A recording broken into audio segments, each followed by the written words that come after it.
0716. Defendant charged of homicide of a peace or correction officer.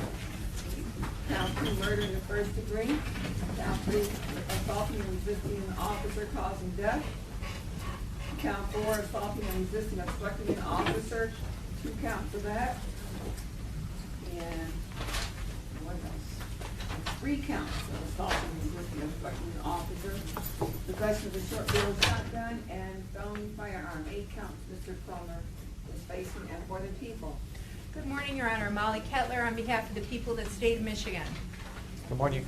Good morning, Your Honor. Sanford Shulman appearing on behalf and with Marquise Cromer, who is standing to my right. All right, we're proceeding to preliminary exam this morning. We move to sequester all witnesses, potential witnesses, whether at exam or trial, and we'd ask for an exception for the officer in charge, Detective Moises Jimenez. We'd also ask the officer for an exception for Mrs. Steil. She would be a witness at trial, but only as to identification. All right. Your Honor, we join in that stipulation, that sequestration order, and we have no objection to those individuals remaining that she put on the record. All right, and if you want, would just put your P numbers on the record for me. P59877. P43230. All right, sequestration motion is in effect. With exception for the officer in charge and Mrs. Steil. Mr. Cromer, please be seated, sir. And are there any stipulations for the record before we begin? Yes, Your Honor. Counsel and I are going to stipulate for exam purposes only that if Dr. Carl Schmidt were here and testified live, he is the chief medical examiner of Wayne County, and he would be qualified by the court as an expert in forensic pathology, and he would be permitted to give his expert opinion in this case, and he would testify that he performed the autopsy on the deceased Sergeant Kenneth Steil, and that his opinion was that the deceased cause of death was by a shotgun wound to the chest, and that the manner of death is homicide. And we're going to move the admission for exam purposes only of the entire report, which has been marked as People's Proposed Exhibit 1. I'd move its admission. And Your Honor, this is a preliminary exam, as the court is well aware, so we don't object to the admission of the report and its conclusions. We reserve any further argument at the time of the people's motion for bind over. All right, and these report received for preliminary exam purposes only? Yes. All right. And we'll also stipulate, in fact, that that individual upon whom Dr. Schmidt performed the autopsy in case 16-10658 was identified by members of his family as Kenneth Steil's Steil. Is that correct for exam only, counsel? Yes, so we'll stipulate it. All right, the stipulation received for exam purposes only. Okay. And with that, you want to call your first witness? Yes, Your Honor. The people will call Officer Hyde.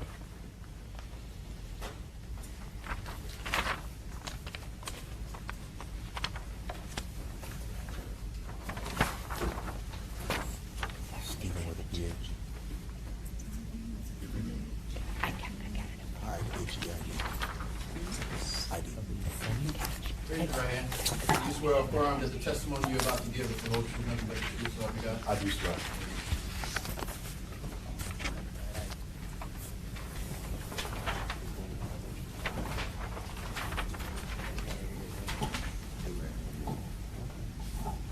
May I proceed, Your Honor? Right. Thank you. Good morning, sir. Would you please state your full name for the record? Officer Stephen Hyde, badge number 359, working for the Detroit Police Department. All right. Officer Hyde, how long have you been with the Detroit Police Department? Approximately 2 years. And, sir, who was Kenneth Steil to you in your lifetime? He was His lifetime. he was my sergeant Okay. for my special operations team. Okay. So at the time of this incident, you were assigned to Special Operations, is that correct? That is correct. And in what precinct was that? The 9th precinct. And how long have you been assigned when this incident took place to Special Operations? Approximately around 6 months. Okay. Would you explain briefly for the court and the record what Special Operations officers, you and your partners, and special operations in the 9th Precinct, what do you do that's different than uniformed patrol officers? The best way to describe it was proactive policing. We're out there actively hunting illegal firearms, narcotics. Much like a uniform officer would answer runs, we're out there finding the crime before it happens. Okay. And Sergeant Steil was your supervisor, is that correct? That is correct. Did he go by any code name? He did. And what was that? His name was Shark. Okay. How long did you work with or for Sergeant Steil or Shark before this happened? I did in my field training programs. I did a 28-day cycle back there, and then I think I was off of special operations for about 2 months, and then Sergeant Shark had basically told me he wanted me to come back there again, and so for approximately around 7 to 8 months, I would have worked with Sergeant Shark. Okay. And I'm going to show you, approach and show you with the court's permission, people's proposed Exhibit 2. Have you had the chance to look at, albeit a smaller copy of that, what purports to be a scene sketch of the area where this incident happened? I have seen it, yes. Okay, and does that accurately depict the layout of the immediate area where this incident happened? It does. All right, I'm going to move the admission of people's proposed Exhibit 2. No objection. So admitted. And ask the court's permission to publish a portion of that. Okay. At some point, Officer Hyde, I'm probably going to ask you to, with the court's permission, step up and point out certain parts of this sketch, because it's just so we can have an idea of the layout of where this happened. So first of all, let me take you back to that night. This is the night of September 12th going into the morning of the 13th. Is that correct? That is correct. Who were you working with that night? I was working with Sergeant Steil and Officer Christopher Ravier. Okay. And the three of you, were you all in a car together? That is correct. Okay. And were you in uniform or some other type of clothing? We were in modified special operations uniform consisting of OD green pants, tactical pants, what I'm wearing here today, black polo with my name and badge, what I'm wearing here today, also with an outer tactical vest with the words police on the front and on the back with my badge affixed. Okay. And the vehicle that you all were using, can you describe for the court and the record what kind of vehicle that was? It's a semi-marked booster vehicle. It's all black with the tri-police on the sides. It has lights and sirens. Okay. All right. When did your shift start approximately? Approximately 4 p.m. And during the course of that shift, was there an occasion where you went on a wanted felon police run to look for a person wanted for another felony? That is correct. Okay, can you tell us, first of all, approximately what time it was that you became aware of this wanted felon run? It was approximately 11 p.m. And how did you become aware of it? It was dispatched via the radio. Okay. And so where were you positioned when that was dispatched? At that point, we were at 7 Mile in Goulburn. Okay. And is that within the 9th Precinct? It is. And what was the information you had about the possible location of the particular wanted felon? The information that we received that there was a wanted felon, a known felon, at the location of around 7 in Hayes at the Coney Time restaurant. All right. And are you familiar with that location? I am. All right. And when you received that information, do you know what the nature of the offense or offenses that this particular wanted felon is wanted for? At that point, I was not inside my vehicle. They were giving updates, but it was kind of hard to hear. When we started to go towards that run, I started reading on the computer dispatch, on the CAD, some of the updates of the circumstances, and it was basically he was wanted for a shooting that had happened earlier. Okay. And so you, at least on notice when you're going on this run, that you're dealing with someone who may potentially be dangerous. Is that correct? That is correct. And so do you go to the area of 7 Mile and Hayes? I do. And who's driving the vehicle? I believe Christopher Rabier might have been driving the vehicle that day. Okay. And with you in the vehicle is Sergeant Steil with you at that time? That is correct, yes. Okay. And where does your vehicle stop when you go to that particular area? We stopped just short of 7 and Hayes, so that we could approach Coney Time. Okay. And the Coney Time restaurant, is that depicted in the sketch there that you've seen and that's on the screen? It is. All right. Your Honor, could I hand Officer Hyde a pen so he can kind of point that out for the court, the location? Is that okay? Yes. Thank you. Can you point out and say in words like upper, lower, right, left, whatever, where is that Coney Time restaurant on that sketch? The Coney Time would be in the lower left-hand corner here. Okay. And so when you park your vehicle, what do you and your partners do? At that point, I had exited the passenger side of the vehicle, and I had entered the Coney Time. Okay. And when you enter that Coney Time restaurant, do you have a physical description of the individual that you're looking for? Yes, I did. And what was the physical description of the individual that you're looking for on this wanted felon run? It was a black male, approximately 6'3", wearing a blue or black hat, a brown leather jacket. I can't remember exactly what the pants description was. I have it in my report. But. Okay. And so when you go into the Coney Time, do you see that individual? I did not. Okay. And when you went in, you can sit down for right now. Do your partners go in there with you? To be honest with you, I'm not sure if I'm sure somebody was behind me or near me. Okay. But I was the first person to make contact with one of the employees there. Okay. And when you see that this individual that you're looking for is not there, what happens next? I was trying to get the attention of one of the employees and try to ask them if they had seen somebody matching that description, but I was interrupted when I heard one of my partners, not sure which one, yelled, "He's running." Okay. And when you hear he's running, then what do you do? I immediately exit Coney Time And and start observing where they're running. All right. When you exit Coney Time, what do you see? I saw Sergeant Steil running across Hayes, pursuing a suspect into the Sunoco gas station parking lot. Okay. And do you see, when you first see him, roughly where was he running towards the Sunoco? Where was Sergeant Steil? Yes. He was practically in the middle of Hayes. Okay. And could you just point out on that sketch there, People's Exhibit 2, where is Hayes? Hayes is going to be this road running right here. Okay, that's the up and down road Correct. at the That's going to intersection? be north and south. Okay. And could you see the individual he was pursuing? I could see like the shadow of somebody, but I couldn't really tell. Okay. Was Sergeant Steil pursuing only one individual? Yeah, that I could see. Yeah. And the individual that you could see him pursuing, could you tell approximately how tall he was? He was rather tall. Yes. Could you see what he was wearing? At that point, it was hard to see. All right.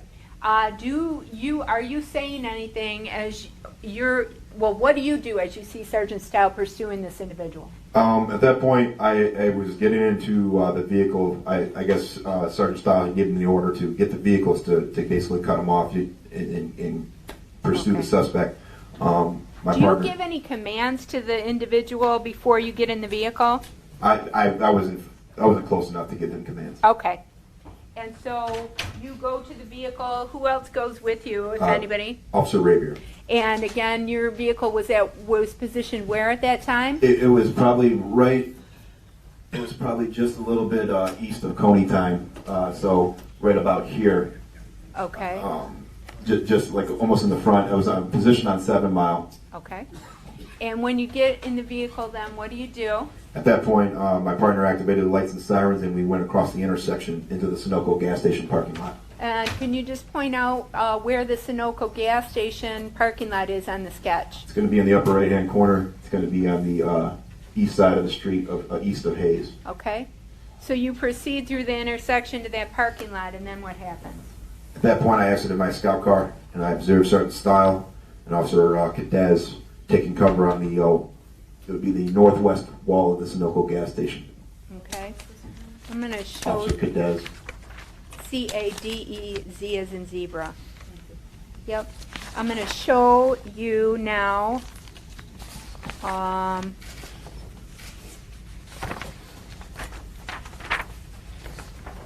People's Proposed Exhibit 3 with the court's permission. You recognize that photograph? I do. All right. And what does that depict? That was the wall that they were taking cover on. Okay. Move the admission of People's Proposed Exhibit 3. No objection, Your Honor. So ordered. Court's permission to publish. Motion granted.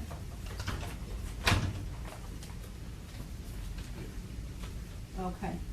And so, where do you see Sergeant Steil? How far towards the back of the station along that wall is he? The picture that depict, it's going to probably be right around where the words RIP are.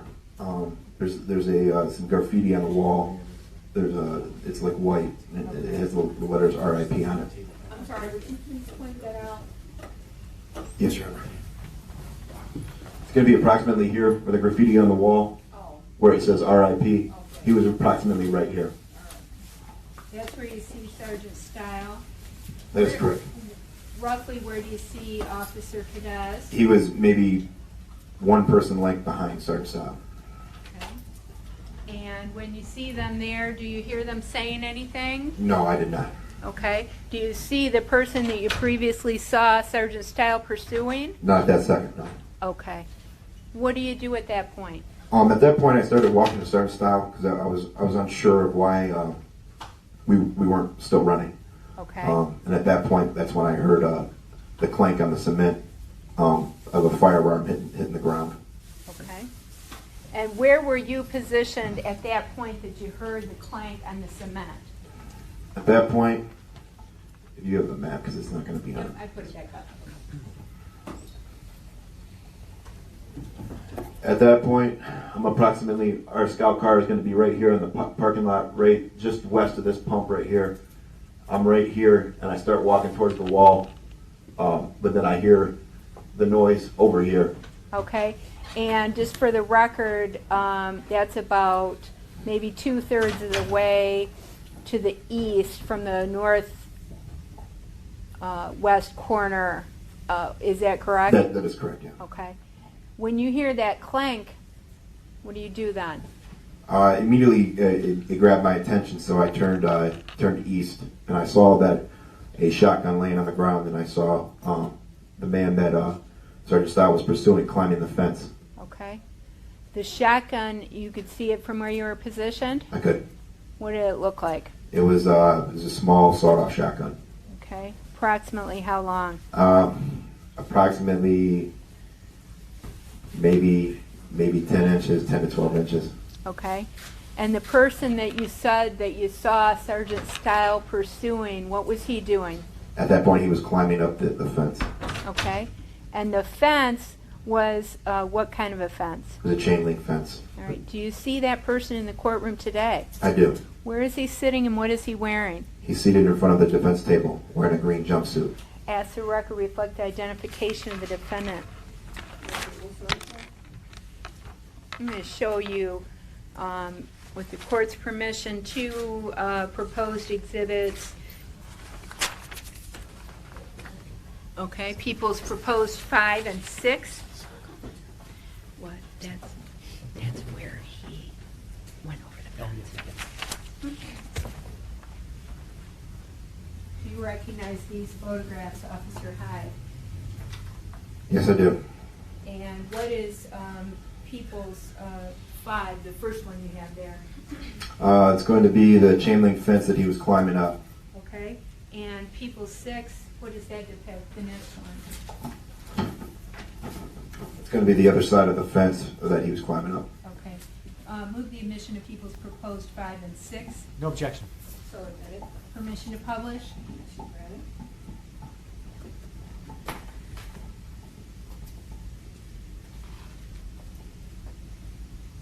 All right. So People's 5 then, does that, you indicated that depicts the chain link fence that the defendant was coming over. Can you describe, with directions approximately where in that photograph he's coming over the fence, like with, reference to some other landmarks?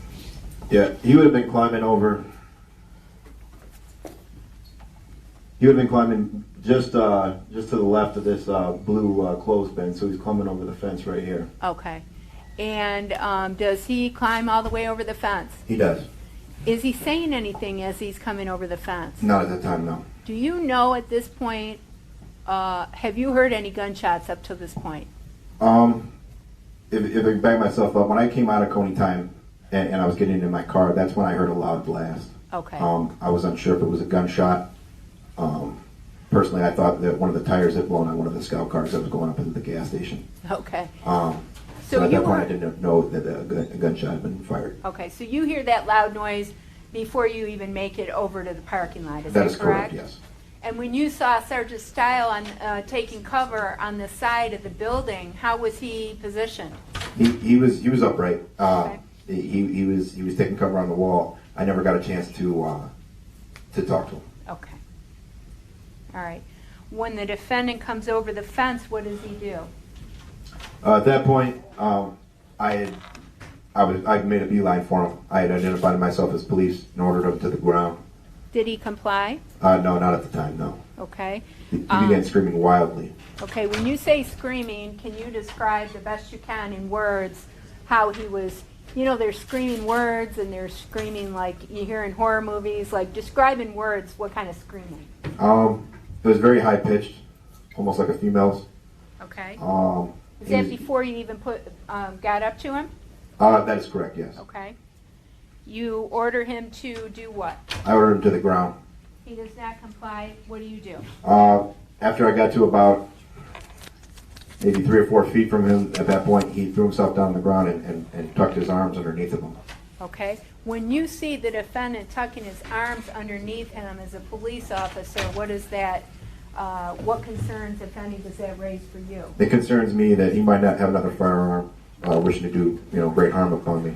Okay. The firearm that had been thrown over the fence, the sawed-off shotgun, you had seen that already. Was it secured yet? At that point, I was not sure. Okay. I made a beeline for him. It was when I passed the weapon, it was not secure. No. Okay. So you're concerned when he puts his hands underneath him that he may have another weapon. Is that correct? That is correct. What are you saying to him at that point? At that point, I'm telling you to put his hands behind his back. Is he complying? He's not. Who, if anyone, is with you trying to get the defendant's hands out from under him? I believe Officer Rabier. Okay, and that's your partner, correct? That's correct. Is Officer Rabier giving commands as well? I'm sure he was, yes. Okay. What happens next? At that point, he refused to give me his hand, so I struck him with a closed fist to the right rib area. Okay, and when you did that cause him to bring his hands out from under him? No, not right away. Okay, what happened at that point? At that point, I continued to give him verbal commands to give me his hands. Okay. I struck him again Okay, where did you strike him the second time? in the abdomen area. Okay, did that work? It did. Okay, and so what did he do at that point? At that point, I was able to get his right hand pulled behind his back, and I was able to secure a handcuff on his right wrist. Okay. Is the defendant still screaming at this point? Yes, he is. And is he saying any words or just screaming in a high-pitched scream? He's just screaming in a high-pitched screaming like a girl. Okay.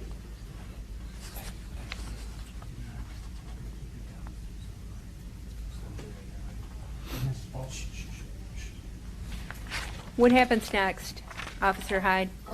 After a couple more seconds of jostling, I'm able to pull his left hand out from underneath of him and secure the second handcuff on his left wrist. Okay. At that point, what do you do next? At that point, I had secured him in both cuffs. I rolled him over, and I began to pick him up. Okay. Is he cooperative in getting picked up? No, he's not. Is he continuing to scream? He's continued to scream the entire time. Okay. What do you do then? At that point, I started escorting another vehicle. entered the gas station, I began escorting him to that vehicle. All right. Is your partner, Officer Ravier, assisting you in trying to get this individual handcuffed? I don't recall. Okay. Do you succeed in getting the defendant to a scout car? I do. And at that point, what do you do?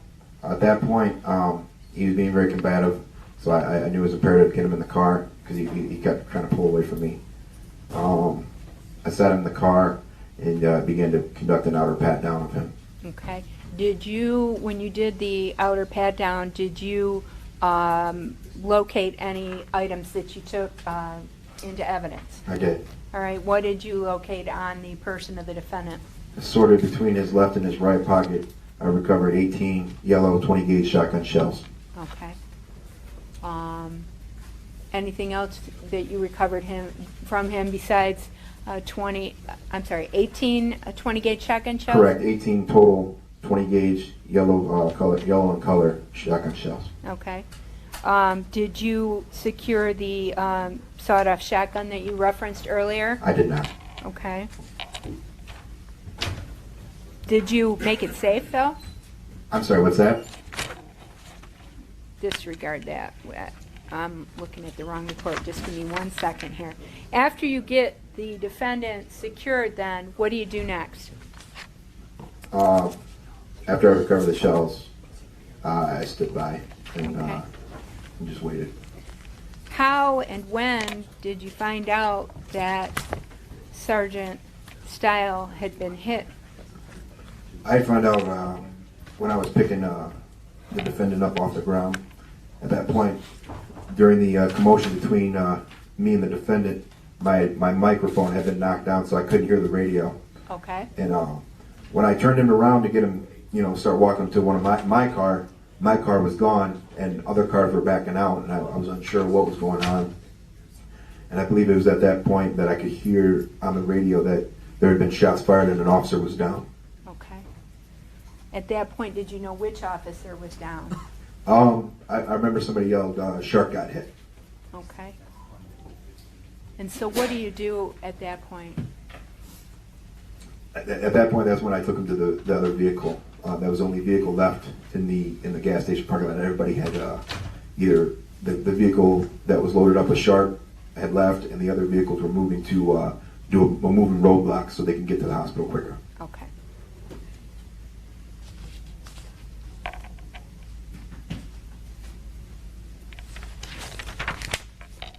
If I could have just one moment, Your Honor.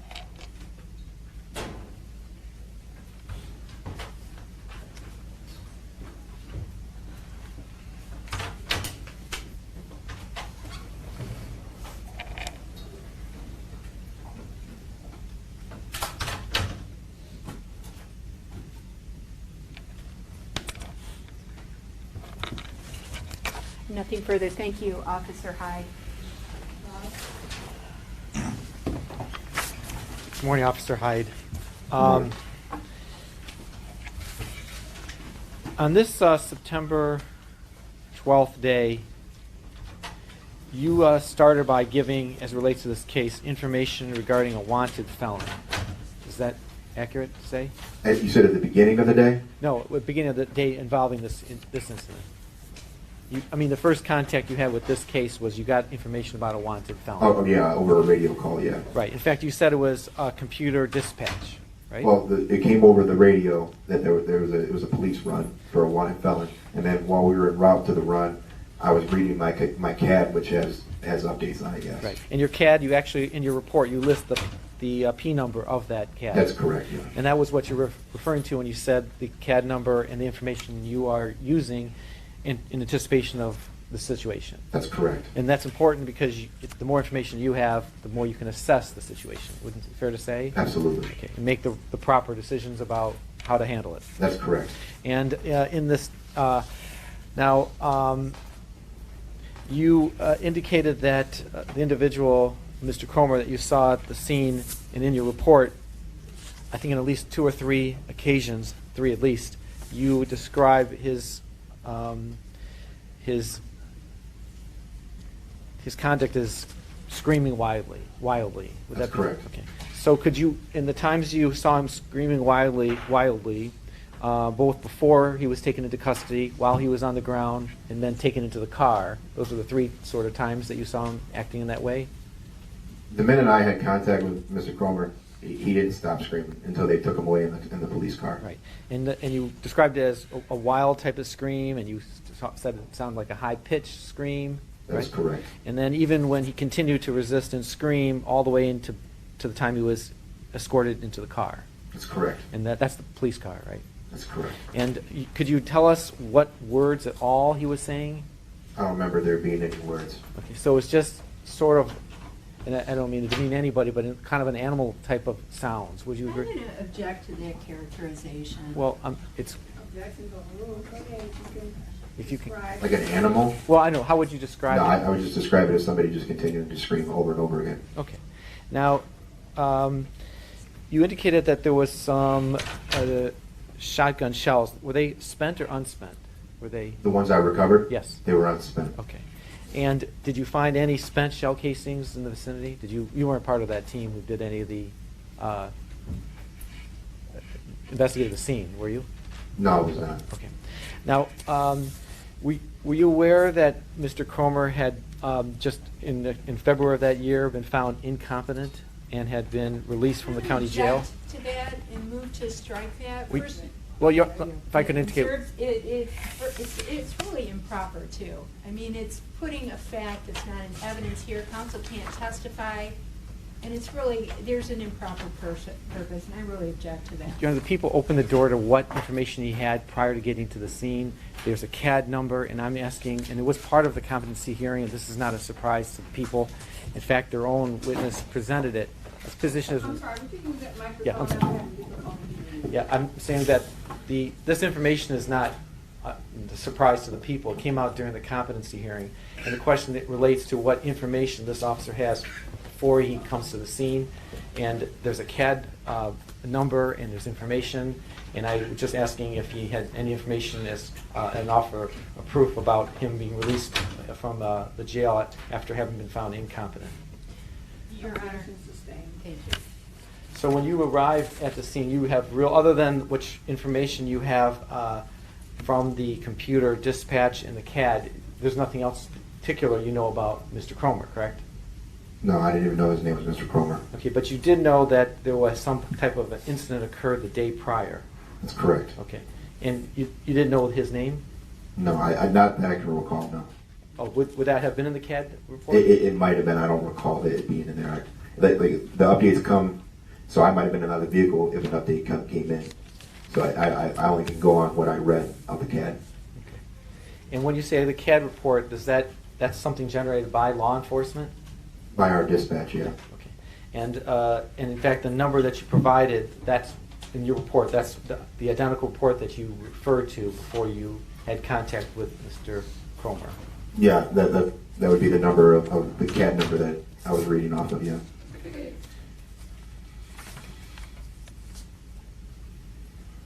Did you have any contact with Sergeant Steil after the shooting? What do you mean? Did you have any contact with him? Did you talk to him, see him, assist with him? Like in the hospital? Yes. Yes, I did. Okay. Did you speak to him? Yes, I did.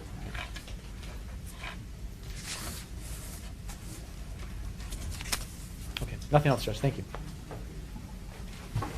I just neglected to ask you, about what time was this that you got there at that Coney Time restaurant? Roughly. We got there probably within 5 minutes. We were just down. We were been just a little bit west of 7 Mile on the other side of Gratiot, so it would have taken us less than 5 minutes to get there. But the time of day, approximately. Oh, I'm sorry. It was 11 p.m. It was that night. Yeah. And from the time you hear that loud noise until you see the defendant climbing over the fence, roughly how long passed? Less than 30 seconds. Okay. And did you observe anybody other than the defendant, any other civilian other than the defendant out there with a gun? I did not. Thank you. Nothing further, Officer Hyde. I'm sorry, your question was that you observed any other civilian out there where? With a gun other than the defendant? Was there anybody else out there? No, there was not. Just the defendant? That's correct. Nothing further. No additional questions. Thank you, Officer Hyde. Mr. Judge. Thank you, Your Honor.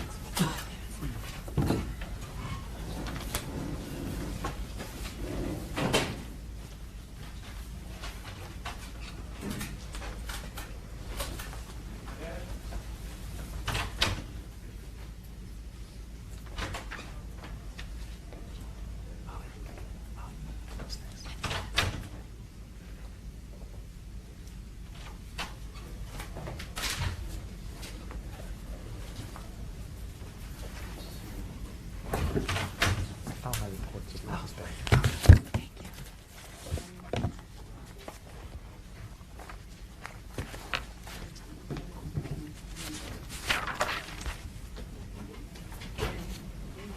Yes.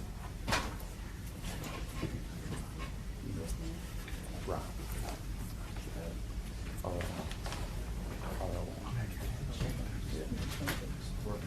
Raise your right hand. Do you swear or affirm that the testimony you're about to give is the whole truth, nothing but the truth, so help you God? Yes. You may be seated. There's a microphone. I'm sorry.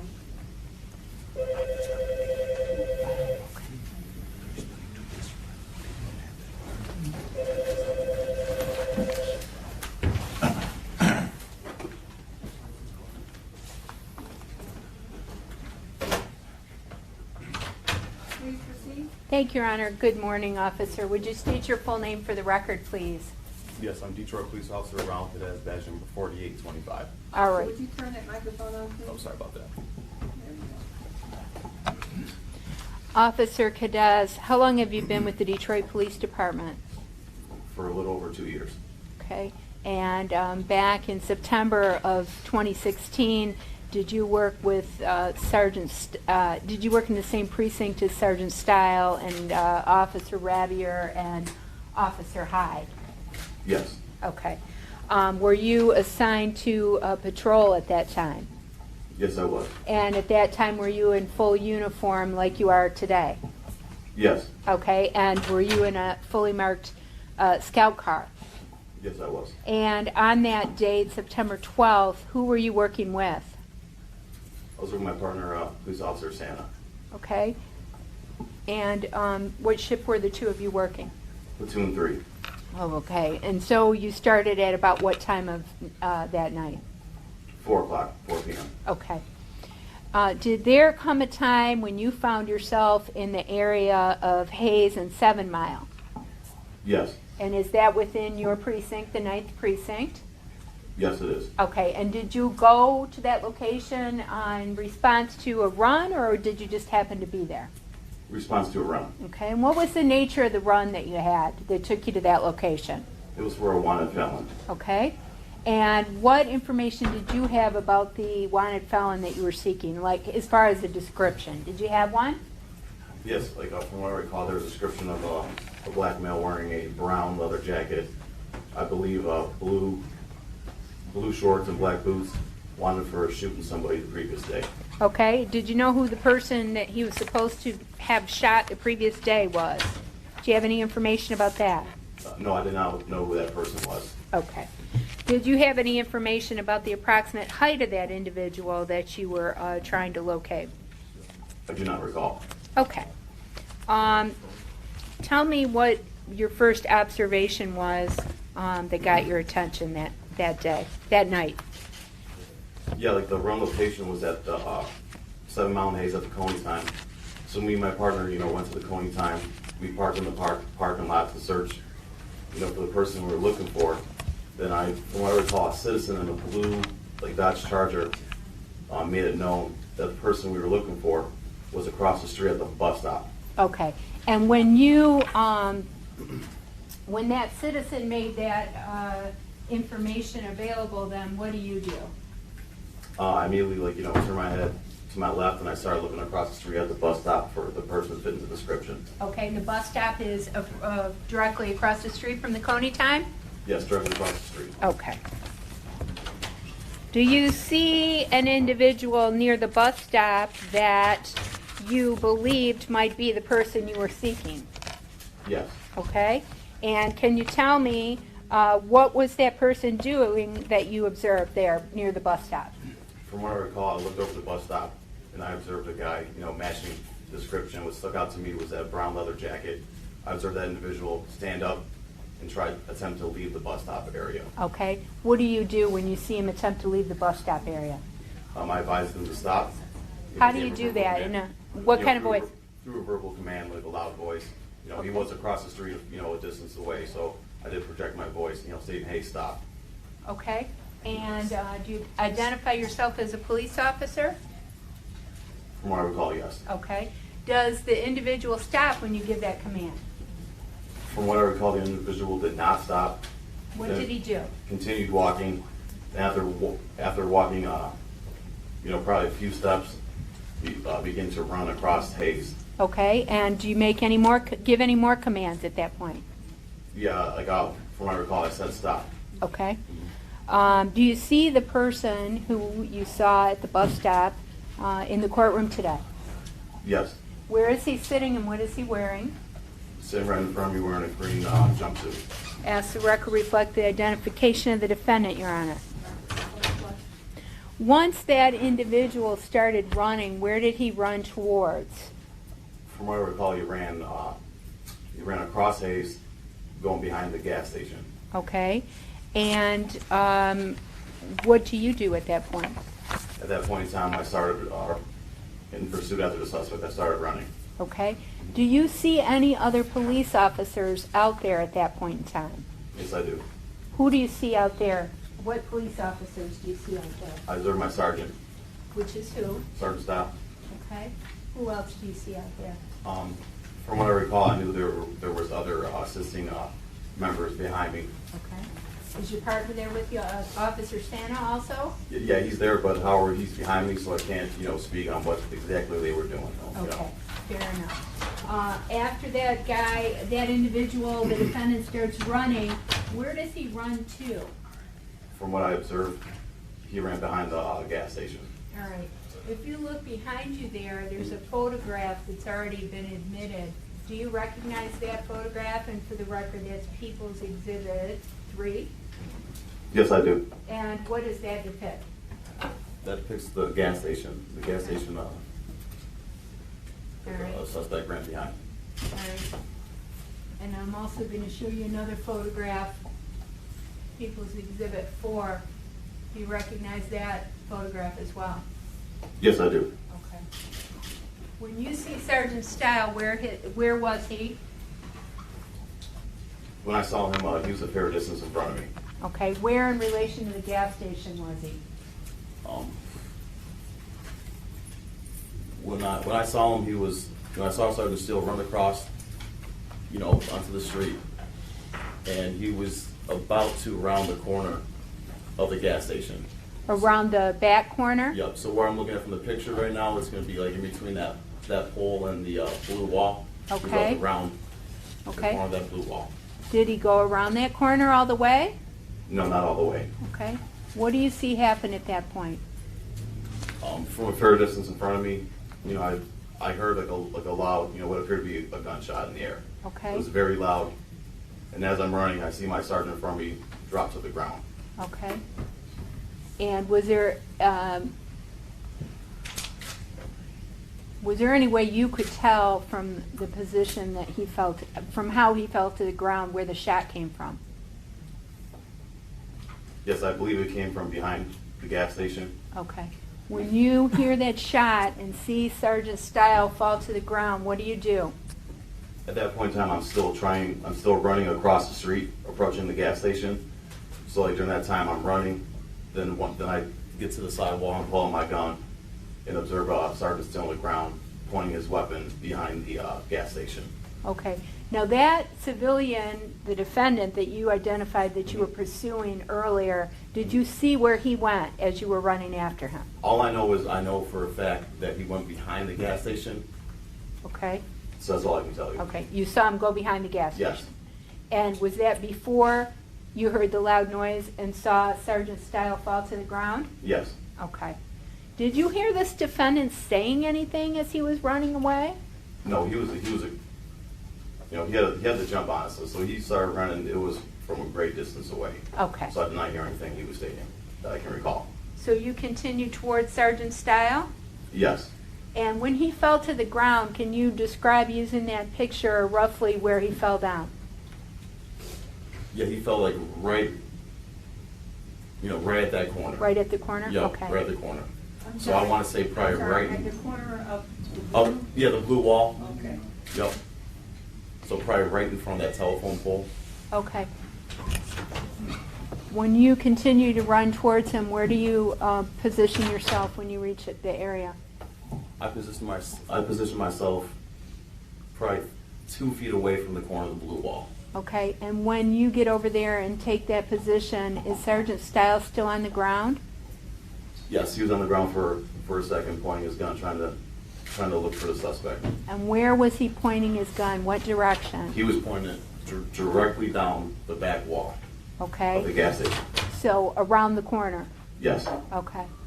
In the same direction that you saw the defendant run to, is that right? yes. Did Sergeant Steil say anything to you? Yeah, I looked at him, I observed him get up, and he stated I was hit.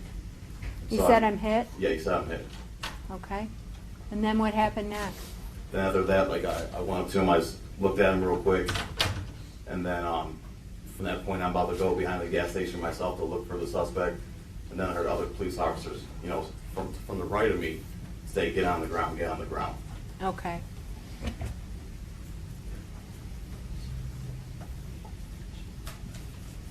I'm going to show you what's been admitted as People's 5. Do you recognize that? Yes, And what, did you go over to that location after, at some point? yes, I did. Okay. And so, before we go to that though, once you hear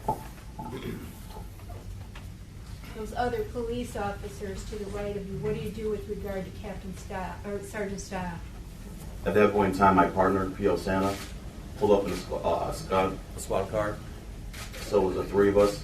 So I left still with my partner, and then I immediately went to the, from that corner right there to the right, all the way to the main parking lot. All right, and when you go to the main parking lot, what do you see? I observed the suspect on the ground up against the fence, I believe, from what I recall, between the red garbage thing and that blue container, up against the fence on the ground, being detained by 2 other officers. Do you remember who those other 2 officers were? From what I recall, P.O. Hyde and P.O. Rapier. Okay. What, if anything, do you remember the defendant doing or saying at that point? I remember the defendant was screaming real loudly. Okay. Is he saying any words or just screaming? From what I recall, just a lot of screaming. Okay. Did he, did you observe those officers giving him any commands? Yes, I did. From what I recall, I do remember verbal commands. And was the defendant complying with their commands? From what I recall, I believe he was not. Okay. There was a lot of screaming going on, a lot of arm movement, legs, a lot of Okay. squirming going on from the defendant. Okay. A lot of what? Squirming, arms, Okay. legs, Okay. feet. And that was Officer Rabier and Officer Hyde, correct? Yes. Are you still there when the defendant is eventually subdued and handcuffed? From what I recall, I was there for a brief moment. Okay. What do you do next at that point? After the whole incident was done, me and my partner followed behind Officer Steele and I want to say Michinsky, who conveyed him to the hospital. Okay.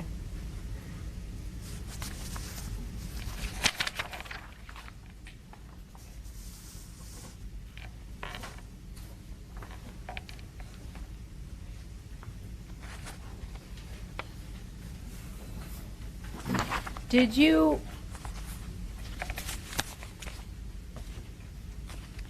have any chance to observe any weapon there at the scene where the defendant was? Yes. Okay, and what do you observe? I observed to what appeared to be a sawed-off shotgun. I remember it had a wooden handle, and there was a bunch of black tape around the barrel. Okay, and did you secure that? Yes. What did you do with that? As I was approaching the 2 officers that were detaining the suspect at the time, I picked it up, placed it in my hand, with a tight grip, making sure, it was secure.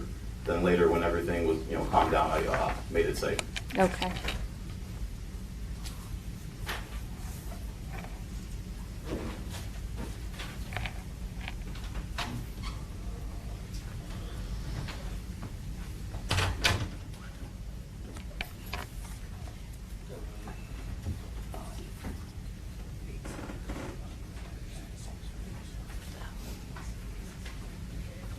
Okay. the individual that you saw with Officer Rabier and Officer Hyde, is that the same individual that you saw running that you were chasing after? Yes. And did you indicated that you saw him wearing a brown leather jacket, is that correct? Yes. Okay. I'm going to show you, actually, you can't see the whole thing on the screen, so I'm going to show you the paper exhibit.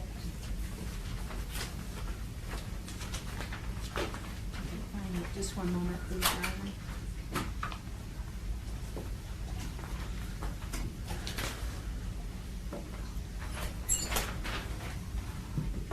It's a color.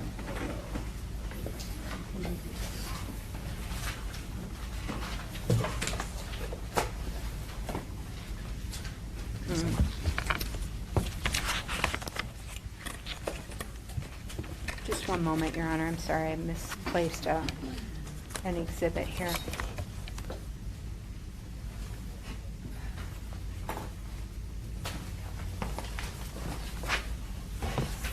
Let me show you what's been admitted as People's Exhibit 6. Do you recognize that jacket in the lower left-hand corner? Yes, I do. Does that appear to be the same jacket that you saw the defendant wearing when he was running from you? Yes, it does. And is that, do you recognize that photograph as being near the fence at the Sunoco station? Yes, I do.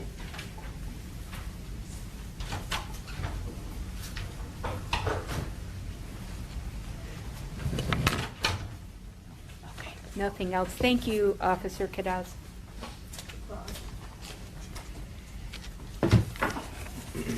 Officer Cadz, good morning.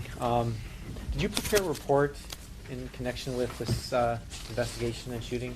Yes, I did. And I have a 4-page report. Is that consistent with the report that you prepared? Yes. Do you have it with you? Yes, I do. Okay. And in that report, it indicates that this incident occurred on 9/9/2016 at 11 p.m. That's not correct, is it? I know this report was filed after the incident. So the report was filed the day after, like hours after, because it happened before midnight. So if there's any mishap with the dates because of when the report was filed. And you indicated in this report, well, strike that. Today you indicated the individual you've identified, Mr. Cromer, was screaming at the scene. Yes. Okay, that's not in your report, but you do remember that, correct? Yes. And when you saw Mr. Cromer and he was screaming, you could not identify any of his words? Not from my recall, no. Okay. Was there a scout camera? Yes. Okay. Does it also have a microphone? Yes, it does. Okay. And was operational? From my recall, yes. Okay. And you had a partner in this with you that evening? Yes, I did. And who was that? P.O. Santa. Okay. And I believe it's S-A-N-N-A. you made the location at East 7 Mile and Hayes based on information regarding a wanted felon, correct? Correct. And in your report, you indicated that there was a Cadz number or information that you received. Yes. And that information provided you a description of the individual who was the subject of the police run, correct? Yes. Now, in your report, you wrote that you made the location and you were to look for, and you have A1 Mr. Cromer. Mm-hmm. Is that yes? Yes. That was the information you were provided for the Cadz? Yes. Okay. Not his name, just a description of what Okay. his clothing and stuff. Okay. And did they give you any other description in terms of his residence or anything that was particular to him? Not that I recall. Okay. Your focus when you arrived was on Mr. Cromer, correct? Yes. Did you ever see how Sergeant Steil was shot? Did you actually see him being shot? I saw him drop to the ground. I heard a loud bang, which appeared to be a gunshot. Common sense tells me that, a shot was fired. I saw him drop to the ground. Okay, but you didn't testify. You saw who shot him. I didn't see who shot him. Okay. Just allegedly, someone was behind the gas station who shot. Allegedly. Okay, when you say allegedly, you're nothing that you observed. Nothing I observed personally. And did you, when you approached Sergeant Steil, he continued to talk to you because he said he had been hit? Yes. Did he indicate, can you show us on your body where he might have indicated he was hit? From what I call, I believe it, was like this area, something like that. And you're pointing to your, The long shoulder area. okay, the right shoulder area? Yeah, I don't want to say right or left, because of the scene, a lot of things are going on. I just know he was grabbing himself in that area. Okay. And did you have any interaction with Mr. Cromer in terms of just talking to him about anything at the scene? From what I call, no. Did you have anything to do with him being arrested? No. So you then was part of the sort of the team or the group Mhm. who transported Sergeant Steil to St. John's Hospital, correct? Yes. And based on your report, you indicated he was listed in temporary serious condition? Yeah, temp serious condition. Okay. And you had contact with him while he was at the hospital? Who? Sergeant Steil? Yes. And you indicated that he was shot in the right chest shoulder area. And that's, Correct. That's consistent with what you remember? Correct. Okay.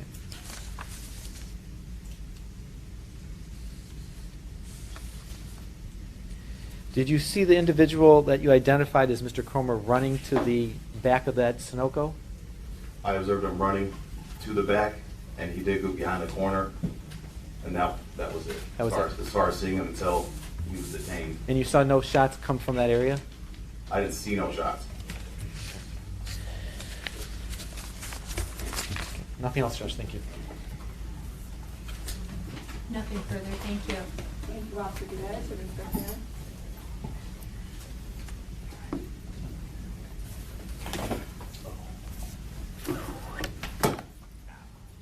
Your Honor, with that, we don't intend to call any further witnesses. In the absence of witnesses by the defense, we move to bind over as charged. Oh, I do have one amendment, though. We're moving to amend the date of the offense. I believe it indicates the 13th. That should actually be the 12th of September. It goes into the morning of the 13th eventually, but it's the 12th of September. Your Honor, there is a question of fact in this case. I think it's quite evident. It's a probable cause standard. The sergeant was admitted to the hospital on September 12th, and he expired, I believe, on the 18th, if I'm correct. And the officers have testified to statements and observations that would make it a question of fact. Obviously, at trial, the issues that we will raise are not probably appropriate for today, as the people have noted, but for purposes of a preliminary examination, we're certainly going to acknowledge there's probable cause. Anything from the prosecution? Nothing further. All right, having listened to the testimony of Officer Cadz, Officer Hyde,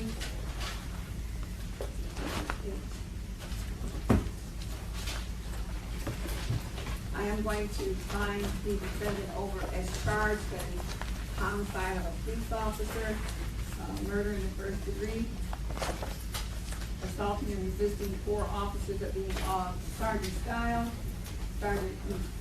Officer Rainier, Hyde, and Cadz.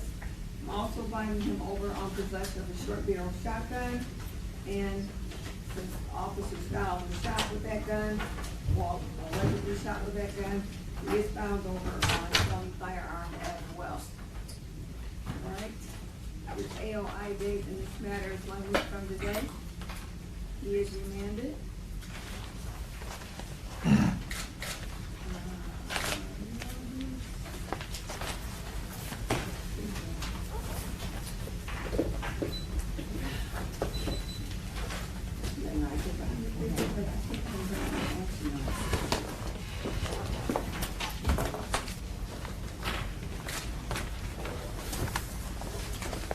What are you doing with that kind of thing?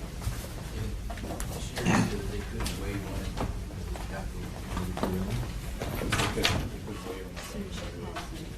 They couldn't wait on everybody. Well, one did. Yeah, as far as defendant 1, 3, and 5 go.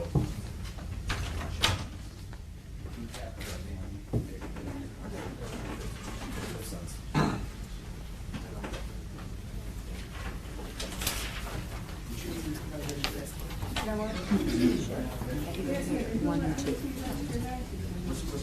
File number 16, 60716, Wait a minute, yeah, that's right.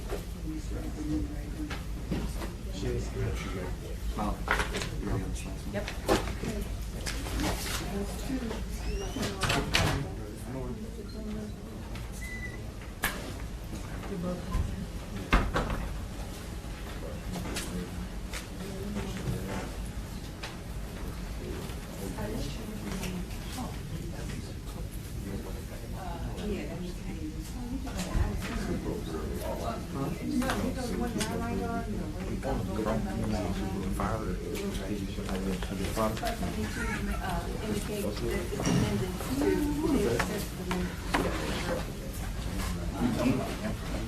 Yeah, did I write it?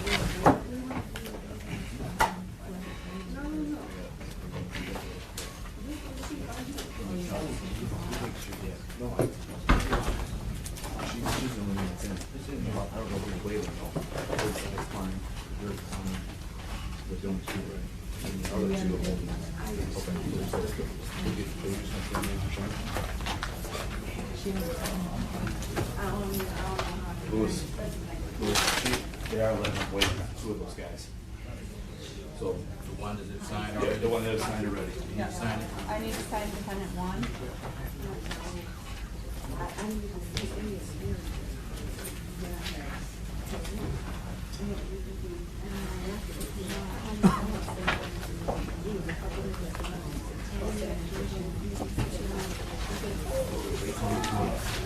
So it'll be dependent one. Four. Those signed for. Can we get an email out on that case? Or link?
I didn't write it up yet, so write it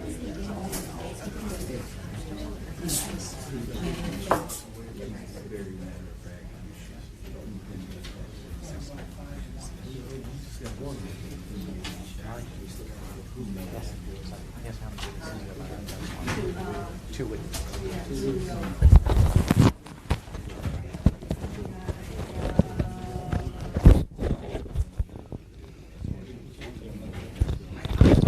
versus Connor Parker and Kevin Nix on file number 17137. Parker, defendant number 1, Nix, defendant number 4 in this matter. And for the people, Sherry, why are you and for Mr., oh, I'm sorry, Ms. Here we go, for Ms. Parker.